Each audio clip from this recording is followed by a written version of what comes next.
Claressa Shields is asking for brand deals and sponsors to add patches to her fight gear ahead of her boxing match this August, and that has a lot of people talking. Welcome back to the channel, Shadery. It's your boy Marcus Hale, and thanks for stopping by. Today we're talking about Love Island USA Season 8 and Claressa Shields. If you've spent any time online, you've probably seen people throwing around nicknames like Pap's Mistress, Pap's Entanglement, Pap's Pick-Me, or Pap's Side Chick. Even Chris Cyborg jumped into the conversation saying it is duck hunting season. The online drama just keeps getting louder. I really can't believe what I'm seeing. This is the same Claressa Shields who regularly tells the internet she's bigger than the sport, says she's the face of women's boxing, and argues that she's the best, the GWOAT as she calls herself. That's the image she's been putting out there, and she's never been shy about saying it. The way many critics see it, everyone else is expected to fall in line and give her credit. Then, whenever another boxer like Amanda Serrano, Alicia Baumgardner, or someone else starts making headlines, people accuse Claressa of focusing on what they did instead of celebrating their success. They'll point to comments like, "Oh, they didn't have as many seeds as I had," and other comparisons that keep the debate going instead of letting the spotlight stay on someone else's achievement. But when you really look at the situation, who seems to be getting the biggest opportunities? Who has the strongest representation? Who is getting the best public relations push? From where I'm sitting, it doesn't look like that person is Claressa Shields. The first thing we have to talk about is Salita Promotions. It looks like they suddenly remembered Claressa Shields is nominated for an ESPY award. Around 11 hours before I recorded this video, Salita Promotions posted on Instagram, "The GOAT is officially an ESPY nominee once again, along with a crown and championship trophy." The post continued, "After making history in 2023, becoming the first female boxer to win Best Boxer, Claressa Shields is nominated again. Vote now, link in bio." That's what they shared, but to me, the timing feels strange. It almost comes across like a last-minute reminder instead of the kind of major promotion you'd expect for one of your biggest athletes. The ESPYs are tomorrow at 8 p.m., and I'll pin the voting link in the comments again if voting is still open. There have been plenty of online conversations about who might win. Some people believe it's between Claressa Shields and Terrence Crawford, although I haven't seen anything confirming where the race stands or who is actually leading. At this point, it's all speculation until the results are announced. That's exactly the point I'm making.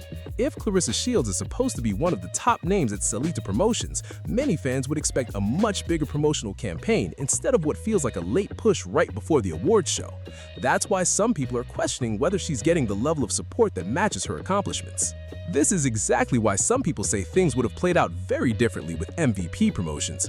The moment ESPY voting opened, many believe they would have started pushing it everywhere. Every single day you would have seen posts saying, "Don't forget to vote for our fighter Claressa Shields." They likely would have kept reminding fans from the start all the way until voting closed. People imagined those reminders would have been all over Instagram stories, X, TikTok, Facebook, Snapchat, and every major platform. The goal would have been simple: make sure supporters, followers, and anyone connected to the promotion knew they could vote every single day. That's the kind of non-stop promotion many fans expect from a company representing one of its biggest athletes. Instead, critics argue that too many distractions have taken over the conversation. They point to her personal life, public disagreements, family issues, and back-and-forth exchanges on social media, saying those topics keep pulling attention away from moments that could be focused on her career. Whether people agree or disagree with that view, it's become part of the discussion surrounding her. Meanwhile, Claressa shared a few reminders on Facebook and X encouraging people to vote, but many fans noticed Salita Promotions didn't make a post until the day before the ESPYs. That's why some people are calling it a major miss and saying it feels disappointing for a fighter with her resume. Their argument is that she doesn't seem to be receiving the level of promotional attention they expected.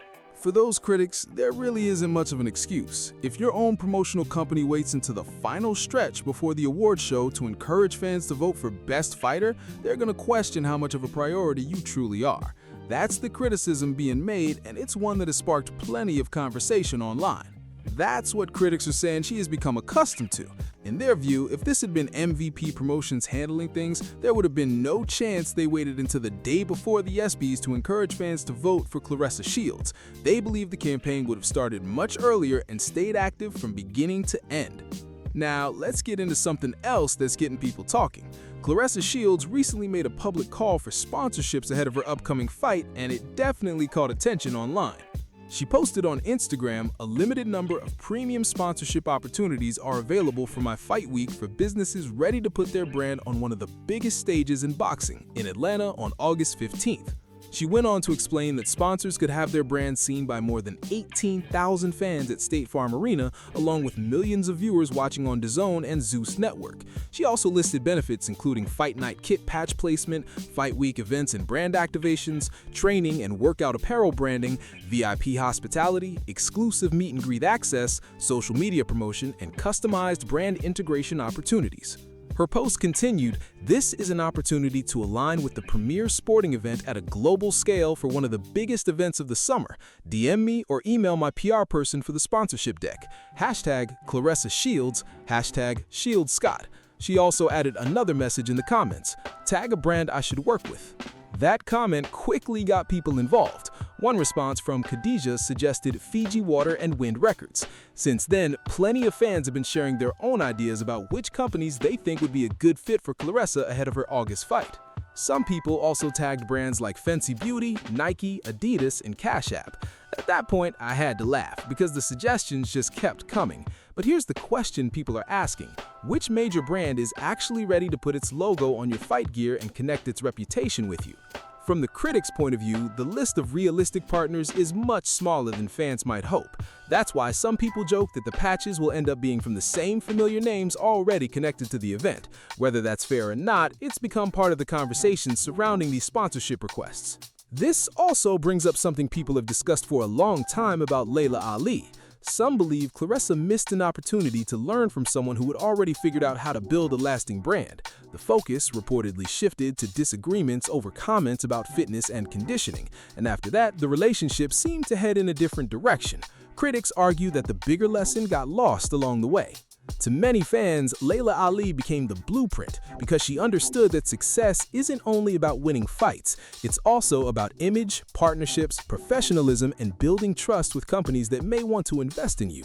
Those qualities can make a huge difference when major sponsorship opportunities are on the table. That's why people keep asking the same question. Brands don't just look at championships, they also think about public image and whether an athlete is the right fit for their campaigns. Companies want ambassadors they feel comfortable featuring in commercials, advertisements, and social media promotions without worrying about unnecessary controversy.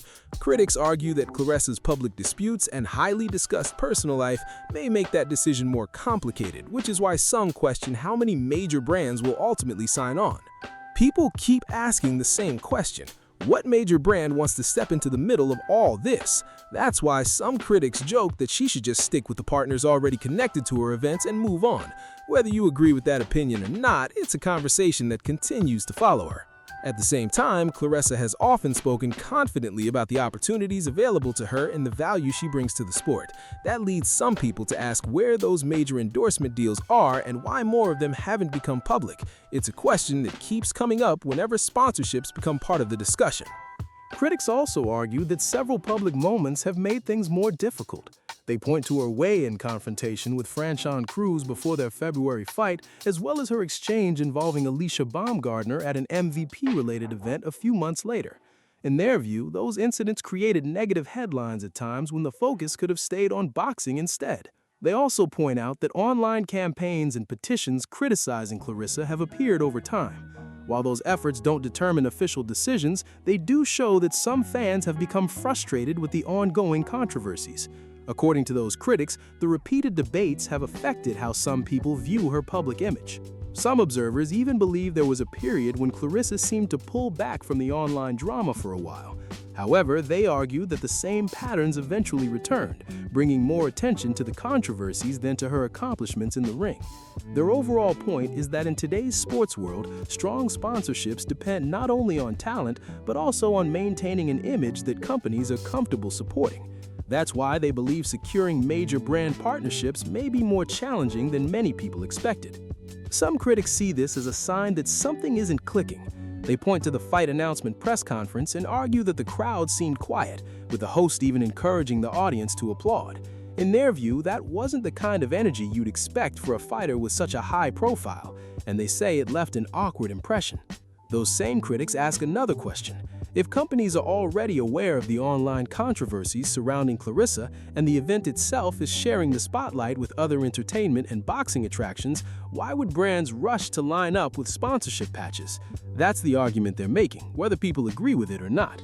Another point they keep raising is about her team. They wonder why Claressa is personally making public appeals for sponsors instead of having her management and public relations team leading that effort behind the scenes. In their opinion, that's exactly what a promotional team is supposed to handle. They also argue that's one reason she stays so active on social media, to keep herself in the public conversation and maintain visibility. Then there's the issue of Salida Promotions. Critics continue to question why the company waited until the day before the ESPYs to highlight her nomination, instead of promoting it throughout the voting period. To them, that late push didn't send the message that she was a top priority. Now, with the sponsorship request appearing just weeks before the fight, some are wondering whether many major partnerships have already been secured. The broader criticism is that if an athlete truly has the level of demand and market power that's often discussed, many of these opportunities would be expected to come together more naturally. Those critics believe the repeated controversies have affected Claressa's public image and some professional relationships, making it harder to attract certain sponsorships than it might have been otherwise. Whether that's a fair assessment is up for debate, but it's a viewpoint that continues to circulate online. Some critics even wonder what happens behind the scenes when sponsorship opportunities come up. They speculate that competing promoters or people within the industry could point potential sponsors toward past public controversies involving Claressa. Whether that actually happens isn't something that's been confirmed, but it's a possibility some commentators have discussed when talking about how competitive the business can be. Those same critics argue that public image matters just as much as performance in the ring. Their view is that companies pay close attention to how athletes present themselves, because any controversy can become part of the conversation when sponsorship decisions are being made. They believe that's especially true when brands are investing significant money and want ambassadors who align with the image they're trying to promote. Another criticism making the rounds is that there haven't been many major brands, promotional companies, or public relations firms publicly stepping in to elevate Claressa into an even bigger mainstream spotlight. Some people point to her latest event and argue that bringing Zeus Network into the mix shows how challenging it can be to build momentum without stronger commercial partnerships. That's their interpretation of the current situation, even though others may see it differently. At the end of the day, this entire debate comes back to one question: is the biggest challenge inside the ring, or is it everything happening outside of it? Fans continue to argue both sides, and it'll be interesting to see whether Claressa can change the narrative with her performance and future business moves. Thanks for watching. If you enjoyed this video, make sure to like, subscribe, and share it with someone who follows boxing. Drop your thoughts in the comments below. I want to know what you think about Claressa's sponsorship search and everything surrounding this upcoming fight. As always, this is Shaderi, I'm Marcus Hale, and I'll catch you in the next one. Stay safe.